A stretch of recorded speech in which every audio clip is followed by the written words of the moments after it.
Hey, what's up guys? Welcome back to the channel. I know, we're working on it. Blah, blah, blah. Different angle. I actually moved my bed about a foot this way.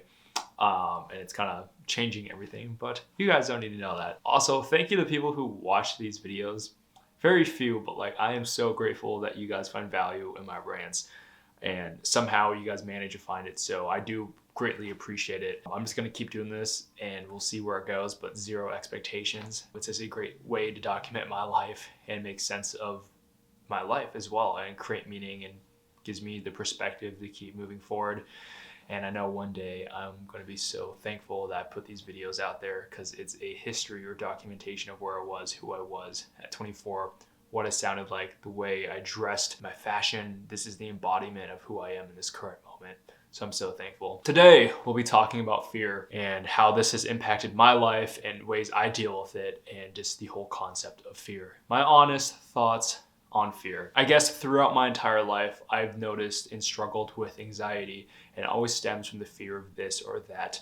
And uncontrolled fear, when it can compound, is very dangerous because you end up becoming your own greatest enemy. You get in your own way and you honestly kind of ruin your own life. And maybe sometimes I'm not actively trying. I do want to say that if you are struggling with a mental disorder like GAD or depression or something like that, or OCD, it's completely, out of your control, but there are ways to kind of help it through therapy or blah, blah, blah. Once again, I'm not a licensed practicing clinician, so I can't give advice, but there are ways you can kind of work around it, but I'm not saying there's a solid fix. I would say that I feel fear very, very strongly.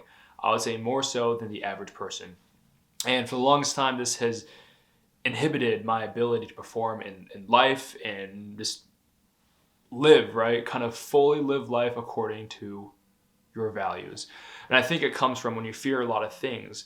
It's probably not like the scariest thing. What happens is you don't confront that fear. So let's say, for example, I've been so terrified of like public speaking my entire life, even though I loved it, or just small little things, right? Taking the risk and failing. And it's crazy. Like I realized that fear is never as great as you expect. And if you go into it, most of the time it's not as scary as you think. But the fear of fear is probably the worst, because now you're being afraid of being scared or of that fear, which compounds and creates this huge bubble that honestly just puts you in a spiral of negativity. And I've noticed it would have been so much easier to gather the courage to approach that fear head on and then be done with it. But most of the time, what did I do in the past? You kind of run away, you fall asleep on it. But I've noticed like there are two options in life, and I'm not saying I'm perfect, and sometimes I'm fucking terrified and I do the opposite instead of doing what needs to be done. But I've noticed that every time I had the courage to keep on going, the courage to face my fear, whatever it means. If that means moving to the East Coast, what I did, not having any friends, no idea why I'm supposed to be here, but I was fucking terrified. Even when I made it out here, I was scared for like a whole year, and sometimes I still am. But I confronted one of the biggest fears in my life, and that is putting myself in a new environment, zero social support, zero network, and rebuilding. And from ground fucking zero. And that's probably the most scary thing I've done recently, but it's honestly, I'm so happy. It just makes sense for what I did, because growing up, when I turned 18, I went to California. I went to California for college, and I didn't know a single soul.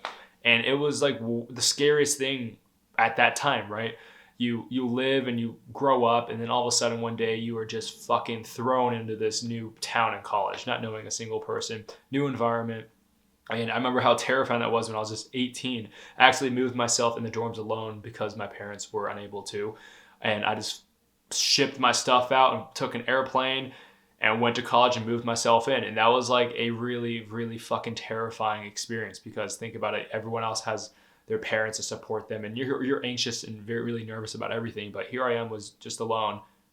And I realized like, holy crap, like I'll be in this dorm room for the next year.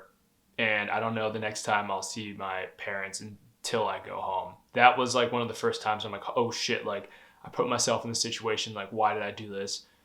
But I am so thankful that I did. I've noticed that every time I've thrown myself in a situation that I'm scared of, it's actually greatly benefited my life as long as I stayed to endure that challenge. Not gonna lie, many times, even here when I moved to the East Coast, I was thinking about bitching out and moving back home, because I was like, fuck this place sucks, the DMV, DC sucks. And I think that was a really bad cop-out and excuse to say versus just being like, hey, I'm struggling a lot, but I know the sun will shine and I'll get through this trial. And I've noticed every time I stick with something, even though I'm not thriving, just surviving, eventually things just get way fucking better.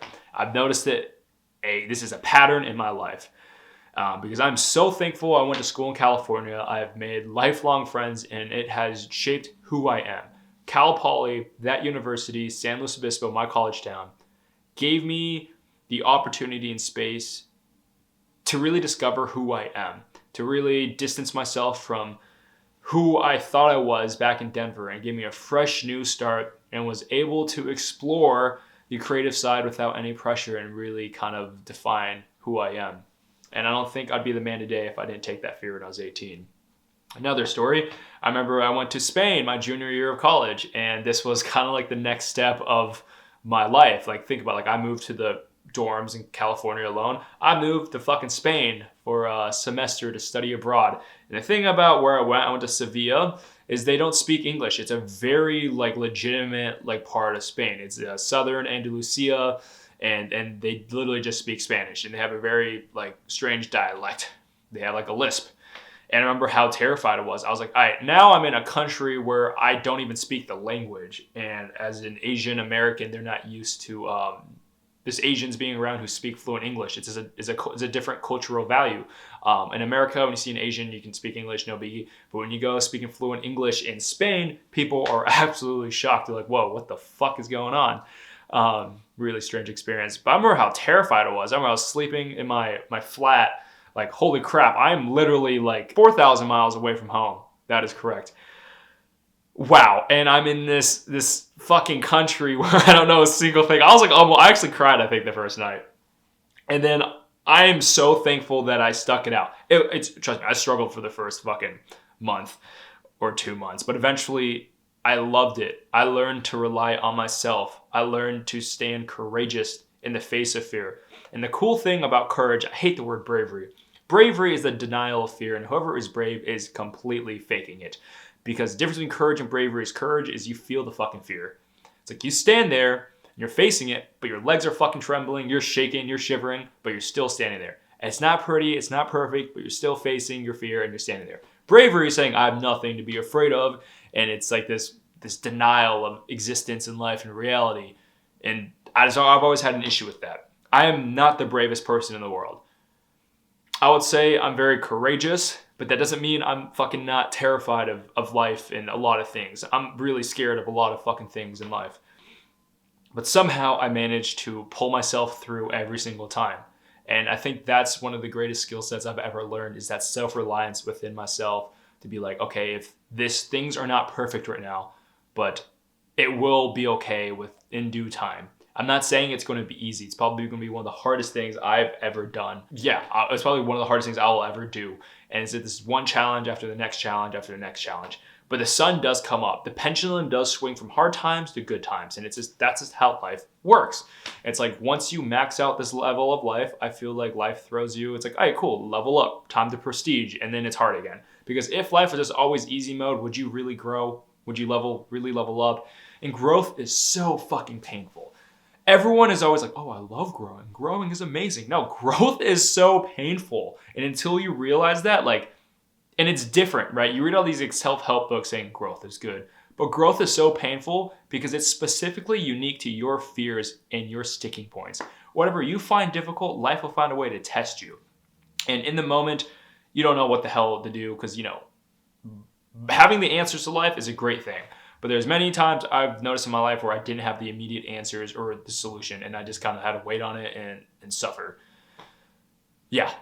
So my whole point is, despite me feeling fear, I've noticed that it has led me to incredible moments of joy and happiness. I'm not saying that it was easy, but I earned the position I am now. And that is through taking challenges at the time that feel extremely scary.